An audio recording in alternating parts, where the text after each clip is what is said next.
The Nobel Economics Prize went to Oliver Hart and Bengt Holmström for their pioneering contributions to contract theory, the Royal Swedish Academy of Sciences announced Monday. British-born Hart and Finland-born Holmström created insights that are valuable to the understanding of real-life contracts and institutions, as well as potential pitfalls in contract design, the Academy said in a statement. In other words, they were awarded for creating theoretical tools on how to write contracts for employers and their workers or companies and their customers that will ensure mutually beneficial behavior. Here's what you need to know about this year's winners. Both academics teach in Cambridge, Mass. Hart, 68, is the Andrew Fuhrer Professor of Economics at Harvard University, where he has taught since 1993. He was born in London and studied at University College London, Cambridge University and Warwick University before receiving his Ph.D. in 1974 at Princeton. Helsinki-born Holmström is the Paul A. Samuelson Professor of Economics and Professor of Economics and Management at Massachusetts Institute of Technology MIT and has been on the faculty since 1994. He received his Ph.D. from Stanford University's Graduate School of Business and previously taught in Northwestern and Yale. He has also served on the board of mobile phone company Nokia. Holmström pioneered research into executive pay. Holmström demonstrated in the late 1970s how a company's owners should design contracts for people hired as top executives. His informativeness principle stated how their contract should link the executive's pay to performance-related metrics. He said the best sort of contract provides the right balance of risks and incentives, which according to The Guardian encourages top executives to eschew recklessness for innovation.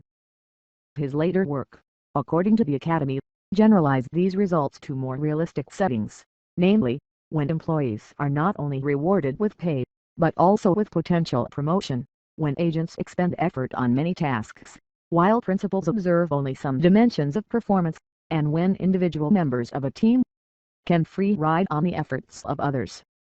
Holmström said his interest in contract theory came while he was working for a company in the 1970s that attempted to use computers to figure out a way to make strategic plans. That's when I realized that the issue wasn't really about the difficulty of coming up with the best plans, he said after winning the award.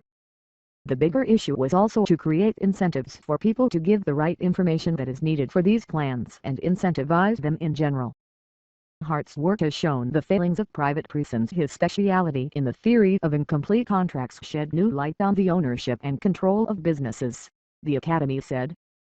The research went on to inform new theoretical tools for questions such as which kinds of companies should merge, the proper mix of debt and equity financing, and when institutions such as schools or prisons ought to be privately or publicly owned.